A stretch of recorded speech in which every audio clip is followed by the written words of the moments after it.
जैन बच्चों, इस समय आप लोग महामना इंस्टीट्यूट के यूट्यूब चैनल से जुड़े हुए हैं और इस चैनल में मैं आप सबका स्वागत करता हूं। आज हम लोग class 9th physics Hindi medium NCERT book के 11th चैप्टर कार्य तथा ऊर्जा यानी वर्क एंड एनर्जी के अभ्यास प्रश्न एक्सरसाइज क्वेश्चंस को हम लोग पढ़ेंगे।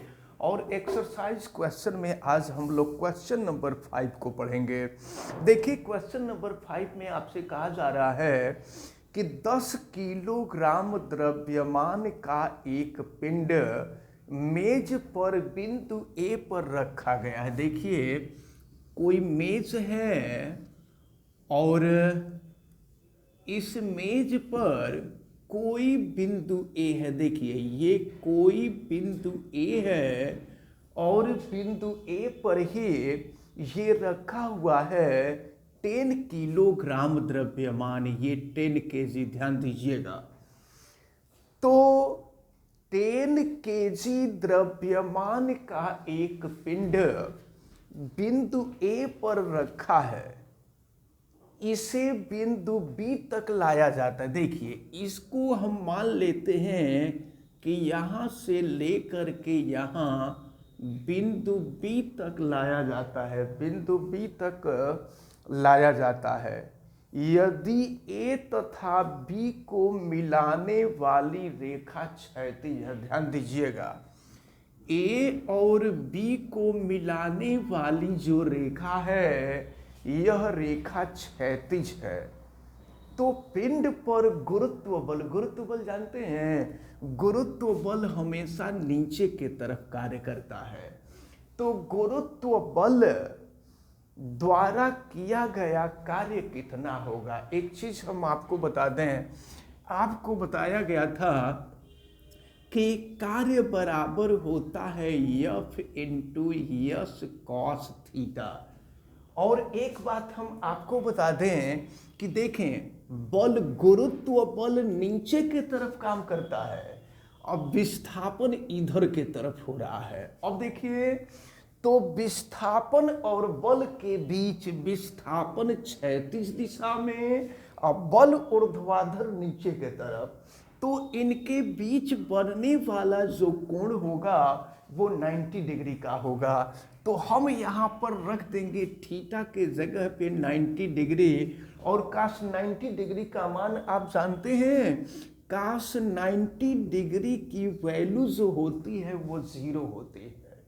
अब यहाँ पर रख देंगे तो W बराबर F इंटू यस इंटू 0, यानी W बराबर 0 होगा। तो आपसे पूछा जा रहा है कि गुरुत्व बल द्वारा कितना कार्य किया गया, तो गुरुत्व बल के द्वारा कोई कार्य नहीं होगा। एक बात आप समझ लीजिए, अगर बल और विस्थापन दोनों परस्पर लंबवत हों, यानी उनके बीच बनने वाला जो कोण है वो अगर 90 अंश का हो, तो उस स्थिति में किया गया जो कार्य होगा वो 0 होगा। तो इस प्रकार ये क्वेश्चन नंबर 5 आपका कंप्लीट होता है। अब हम लोग क्वेश्चन नंबर 6 को देखेंगे और चलिए देखते हैं क्वेश्चन नंबर 6 में क्या कहा जा रहा है। क्वेश्चन नंबर 6 में आपसे कहा जा रहा है, समझिए आप, मुक्त रूप से गिरते हुए किसी पिंड की स्थितिज ऊर्जा लगातार कम होती जा रही है। जरा ध्यान सुनिए, जब किसी पिंड को हम ऊपर की तरफ फेंकते हैं ना, तो वह पिंड जैसे जैसे ऊपर जाता है उसका वेग घटता जाता है। जब वेग घटेगा तो गतिज ऊर्जा घटेगी, और जब गतिज ऊर्जा घटेगी तो उसकी स्थितिज ऊर्जा बढ़ेगी। याद रखे रहिएगा, जहां गतिज ऊर्जा बढ़ती है वहां स्थितिज ऊर्जा घटती है, और जहां स्थितिज ऊर्जा बढ़ती है गतिज ऊर्जा घटती है। तो जब कोई पिंड नीचे से ऊपर जाता है तो उसकी गतिज ऊर्जा घटती जाती है और स्थितिज ऊर्जा बढ़ती जाती है। और अगर वही पिंड जब रिटर्न होता है, वापस आता है, तो उसकी गतिज ऊर्जा बढ़ती जाती है और स्थितिज ऊर्जा घटती जाती है। तो प्रश्न में ये कहा जा रहा है कि मुक्त रूप से गिरते एक पिंड की स्थितिज ऊर्जा लगातार कम होती जाती है। क्या यह ऊर्जा संरक्षण का नियम का उल्लंघन करती है? तो ऊर्जा संरक्षण का नियम क्या है कि ऊर्जा को न तो उत्पन्न किया जा सकता है और न ही ऊर्जा का नाश हो सकता है। ऊर्जा को भले ही हम एक रूप से दूसरे रूप में कन्वर्ट कर लें, यानी कुल मिला करके काइनेटिक एनर्जी यानी गतिज ऊर्जा और पोटेंशियल एनर्जी स्थितिज ऊर्जा, इन दोनों का जो योग होता है यह एक कांस्टेंट होता है, स्थिरांक होता है, यानी यह स्थिर होता है, यह कभी चेंज नहीं होता है। यानी अगर स्थितिज ऊर्जा बढ़ेगी तो गतिज ऊर्जा घटेगी, गतिज ऊर्जा बढ़ेगी तो स्थितिज ऊर्जा घटेगी, तो कुल मिला करके ऊर्जा सदैव स्थिर रहती है, ऊर्जा में कोई परिवर्तन नहीं होता है। इसलिए यहाँ पर ऊर्जा संरक्षण के नियम का उल्लंघन नहीं हो रहा है। अब इसके बाद हम आ जाते हैं क्वेश्चन नंबर 7 पर। तो देखें क्वेश्चन नंबर 7 में आपसे क्या पूछा जा रहा है। जब आप साइकिल चलाते हैं तो कौन कौन से ऊर्जा का रूपांतरण होता है? साइकिल आप लोग चलाते हैं, तो जब आप साइकिल चलाते हैं तो आपके मांसपेशियों से ऊर्जा निकलती है। तो मांसपेशियों से जो ऊर्जा निकलती है उसको हम कहते हैं पेशीय ऊर्जा। जैसे साइकिल चलाते हैं, तो जब साइकिल चलाते हैं तो पैर जो होता है वर्क करता है, तो जब पैर वर्क करता है तो मांसपेशियों से ऊर्जा निकलती है, वो पेशीय ऊर्जा होती है। और यह पेशीय ऊर्जा क्या करती है? साइकिल के ऊपर कार्य करती है, जिससे साइकिल आगे बढ़ती है। तो जब साइकिल आगे बढ़ती है तो इस ऊर्जा को हम कहते हैं यांत्रिक ऊर्जा। ये यांत्रिक ऊर्जा है। और फिर यह यांत्रिक ऊर्जा बदल जाती है गतिज ऊर्जा में, गतिज ऊर्जा। और फिर गतिज ऊर्जा जो होती है वह ऊष्मीय ऊर्जा में बदल जाती है, ऊष्मीय ऊर्जा।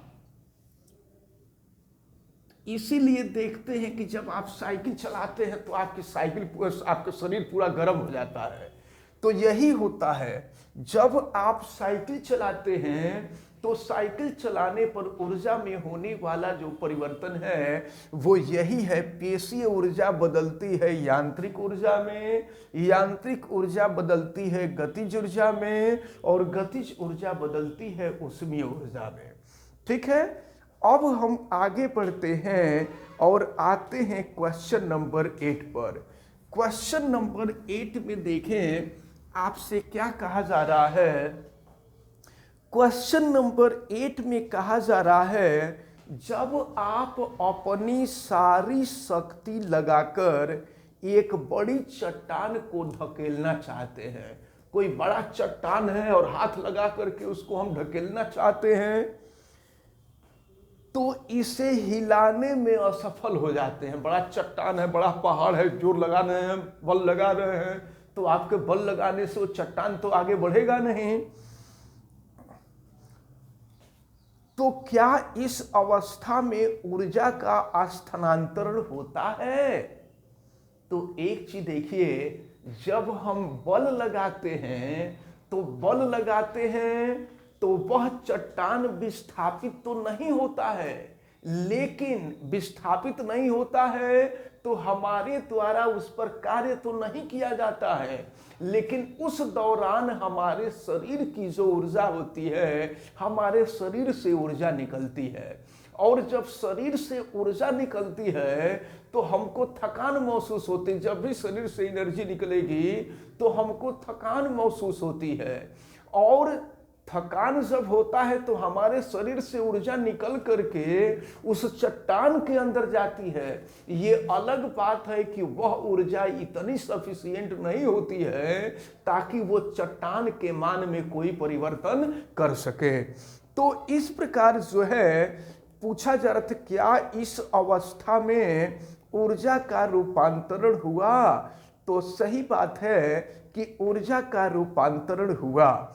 अब कहा जा रहा है आपके द्वारा व्यय की गई ऊर्जा कहाँ चली गई, तो हमारे द्वारा जो व्यय ऊर्जा थी वो चट्टान के अंदर चली गई, लेकिन चट्टान के ऊपर उसका कोई असर नहीं पड़ा। अगर हमारी ऊर्जा बहुत ज्यादा होती तो चट्टान पे असर पड़ता, लेकिन हमारे अंदर ऊर्जा ज्यादा नहीं थी, इसलिए उसके ऊपर चट्टान पर असर नहीं पड़ा, लेकिन हमारे शरीर से ऊर्जा निकली तो हम थक गए। तो इस प्रकार ये जो क्वेश्चन नंबर 8 था, क्वेश्चन नंबर 8 का आंसर निकला। अब हम लोग देखते हैं क्वेश्चन नंबर 9। क्वेश्चन नंबर 9 में क्या कहा गया है, किसी घर में एक महीने में ऊर्जा की 250 यूनिटें व्यय होती हैं। तो व्यय ऊर्जा आपको दिया गया है या खर्च यूनिट आपको दिया है।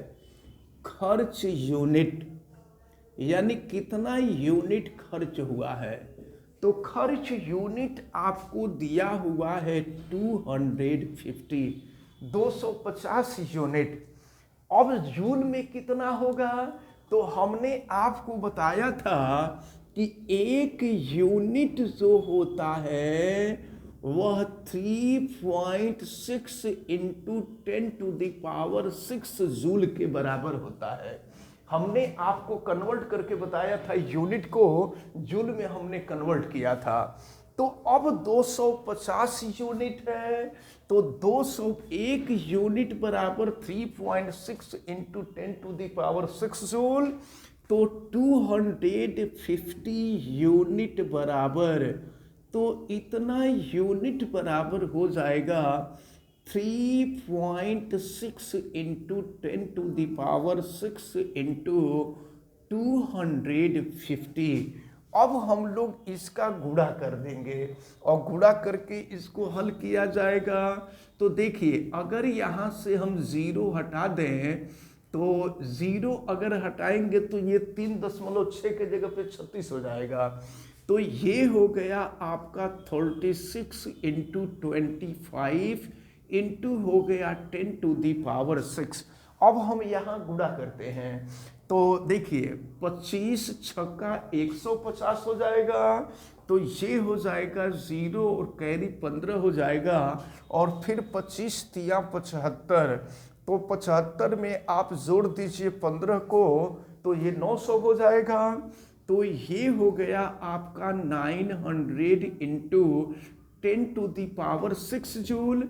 लेकिन विज्ञान की भाषा में दशमलव के पहले एक अंक रखा जाता है, इसलिए इसको हम 9.0 और 2 0 यहाँ से हटा दें, तो ये हो जाएगा 10⁻⁶ और 2 8, ये हो जाएगा इतना जूल। तो आपसे यही पूछा जा रहा था कि यह ऊर्जा जूल में कितनी होगी। देखते हैं क्वेश्चन नंबर 10। 40 किलोग्राम द्रव्यमान का एक पिंड धरती से 5 मीटर की ऊंचाई पर उठाया जाता है। देखिए, ये है धरती, और धरती से 5 मीटर की ऊंचाई पर, ये 5 मीटर है, 5 मीटर की ऊंचाई पर ये 40 किलोग्राम का द्रव्यमान, ये 40 केजी है। तो 40 किलोग्राम द्रव्यमान का एक पिंड धरती से 5 मीटर की ऊंचाई तक उठाया जाता है, तो इसकी स्थितिज ऊर्जा कितनी है जानते हैं। स्थितिज ऊर्जा के लिए हम फार्मूला बताए थे, U is equal to mgh होता है। तो फिर U is equal to m की वैल्यू 40, और देखिए प्रश्न में g का मान दिया हुआ है 10 मीटर पर सेकंड स्क्वायर, तो यहाँ कर देते हैं 10 और h की वैल्यू हो जाएगी 5। तो अब देखिए आप गुणा कर दीजिए ना, 5 में 4 का गुणा कर देंगे 20 हो जाएगा, 2 0 और हो जाएगा, तो ये हो जाएगा 2000 जूल। कितनी स्थितिज ऊर्जा होगी ये मालूम हो गया। अब देखिए यदि पिंड को मुक्त रूप से गिरने दिया जाए, देखिए अभी पिंड जो है मुक्त रूप से नीचे की तरफ गिर रहा है, नीचे गिरने दिया जाए, जब जब पिंड ठीक आधे रास्ते पर होता है, ठीक आधे रास्ते पर, तो ये पूरी दूरी है 5 मीटर, इसका ठीक आधा जो होगा 2.5 मीटर हो जाएगा। तो कह रहा है कि जब यह पिंड ठीक आधे रास्ते पर होता है तो उस समय इसकी गतिज ऊर्जा कितनी होगी। तो अगर हमको ये पता चल जाए कि आधे रास्ते पर इसका वेग कितना था तो गतिज ऊर्जा निकल जाएगी। और सुनिए, जब कोई भी पिंड गिरता है तो स्वतंत्रता पूर्वक गिरता है, और अगर कोई पिंड स्वतंत्रता पूर्वक गिरता है तो u की वैल्यू 0 होती है। u की जो वैल्यू होगी ये 0 हो जाएगी। और देखिए गिर रहा है कितनी ऊंचाई तक, तो 2.5 मीटर की ऊंचाई तक गिर रहा है। और फिर यहाँ पर का जो वेग है, यहाँ का वेग हमको पहले ज्ञात कर लेना है। तो हम जो है गति के तृतीय समीकरण का प्रयोग कर दें, v square equal to u square plus 2gh। जब कोई पिंड नीचे गिरता है तो यहाँ पॉजिटिव साइन होता है, तो v square equal to u की वैल्यू तो 0 है और प्लस हो जाएगा 2g का मान दिया है 10 और h का मान आपको दिया है 2.5। फिर क्या हो जाएगा, v स्क्वायर बराबर, जरा देखिए 2.5 में 10 का गुणा कर देंगे तो 25 हो जाएगा, और 25 में 2 का गुणा कर देंगे तो 50 हो जाएगा। ये v स्क्वायर की वैल्यू 50 हो गई। अब गतिज ऊर्जा पूछी जा रही, तो गतिज ऊर्जा के बराबर हाफ यम v का स्क्वायर हो जाएगा। चलिए रख देते हैं वैल्यू, तो k इक्वल टू हाफ, और यम द्रव्यमान कितना है 40, और v स्क्वायर की वैल्यू है 50। v स्क्वायर की वैल्यू हम यहाँ रख देते हैं 50। फिर आप कटा दीजिए 2 से, तो 2 से कटा देंगे तो ये 20 हो जाएगा, और k बराबर गुणा कर दीजिए 20 गुणे 50 तो 5 दूना 10, और फिर 2 0 यानी 1000 जूल हो जाएगा। तो यही आपसे पूछा जा रहा था, उच्चतम बिंदु पर यानी 5 मीटर की ऊंचाई पर पिंड की जो स्थितिज ऊर्जा होगी वो 2000 जूल होगी, लेकिन आधी दूरी गिरने के बाद उसकी गतिज ऊर्जा जो होगी वह 100 जूल के बराबर होगी। अब देखिए, अब जो है आप क्वेश्चन नंबर 11 को देखें। क्वेश्चन नंबर 11 में आपसे क्या कहा जा रहा है, क्वेश्चन नंबर 11 को हम देखते हैं। तो क्वेश्चन नंबर 11 में आपसे कहा जा रहा है, देखें, पृथ्वी के चारों ओर घूमते हुए किसी उपग्रह पर गुरुत्व बल द्वारा कितना कार्य किया जाएगा। सुनिए, जब पृथ्वी के चारों ओर कोई उपग्रह घूमेगा, सपोज कीजिए ये है पृथ्वी, ये पृथ्वी है और ये कोई उपग्रह है जो पृथ्वी के चारों तरफ घूम रहा है। तो जब कोई पिंड जहां से चलता है ना, अगर घूम करके फिर वहीं आ जाता है तो उसके द्वारा होने वाला विस्थापन शून्य होता है, और जब विस्थापन शून्य होगा तो कार्य भी शून्य हो जाएगा। यानी पृथ्वी के चारों तरफ घूमते हुए किसी उपग्रह पर गुरुत्व बल द्वारा कोई कार्य नहीं होगा या किया गया कार्य शून्य होगा। ये क्वेश्चन नंबर 11 आपका हो गया। अब इसके बाद हम लोग क्वेश्चन नंबर 12 को देख लें।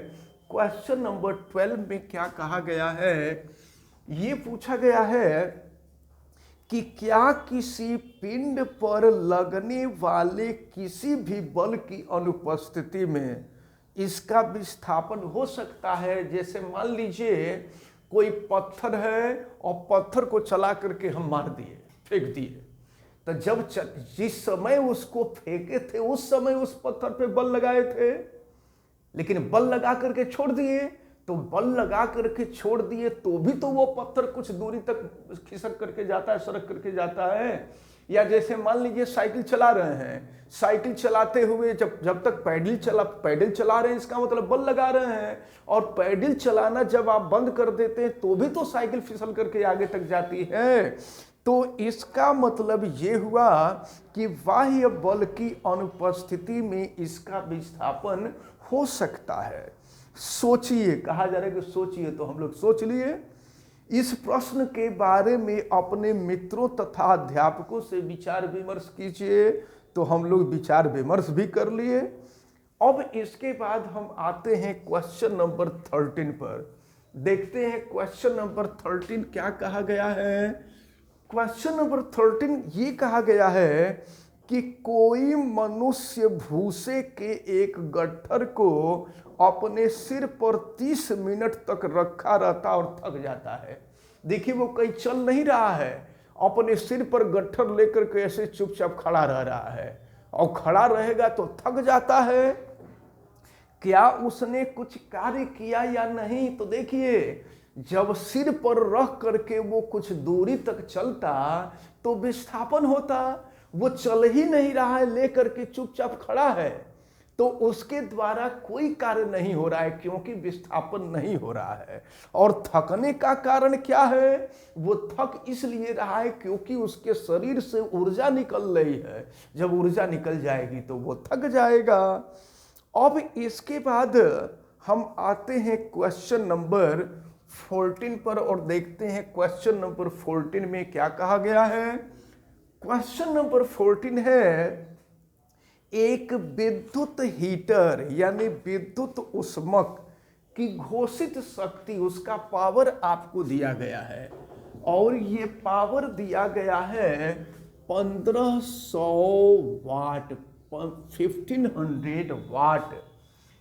10 घंटे में यह कितनी ऊर्जा का उपयोग करेगा? टाइम आपको दिया है 10 घंटा। घंटा को सेकंड में बदलते हैं तो देखिए, ये एक घंटे को मिनट में बदलने के लिए 60 से गुणा करते हैं, और मिनट को सेकंड में बदलने के लिए 60 से गुणा करते हैं, तो फिर कितना हो जाएगा? ये हो जाएगा 36 के सामने 3 जीरो हो जाएगा, यानी 36,000 हो जाएगा।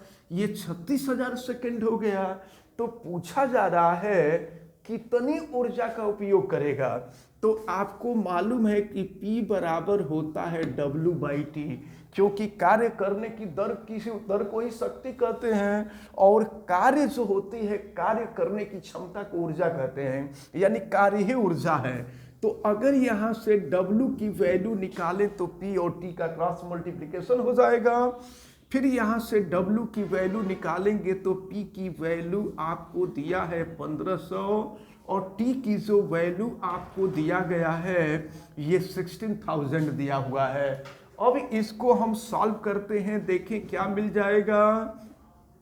तो ये जो है, अब इसका हम लोगों को 36,000 में 1500 का गुणा करना होगा, और जितना आएगा फिर उतना ही जूल मिलेगा।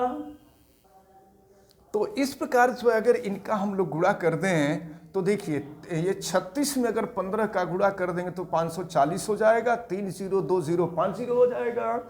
अब यहाँ पे जो है दशमलव के पहले एक अंक रखा जाता है तो 5.4, और देखिए 1 2 3 4 5 6 7 हो जाएगा। ये हो जाएगा आपका 10⁻⁷ जूल हो जाएगा। तो ये जो है आपका क्वेश्चन नंबर 14 कंप्लीट होता है। और इस प्रकार हमें उम्मीद है कि अभी जितने क्वेश्चंस आज बताए गए हैं, क्वेश्चन नंबर 5 से लेकर के क्वेश्चन नंबर 15 तक, ये सभी क्वेश्चन आपको अच्छी तरह से समझ में आए होंगे। आप वीडियो को लाइक जरूर कीजिएगा, और अगर आप चैनल पे नए हैं तो चैनल को सब्सक्राइब भी कर लीजिए, बेल आइकन को भी प्रेस करें, और अगर किसी प्रकार की कोई दिक्कत समझ में आती है तो हमें कमेंट करके ज़रूर बतावें, और वीडियो को मैक्सिमम स्टूडेंट तक शेयर करें। आप सभी लोगों का बहुत बहुत धन्यवाद। जय हिंद।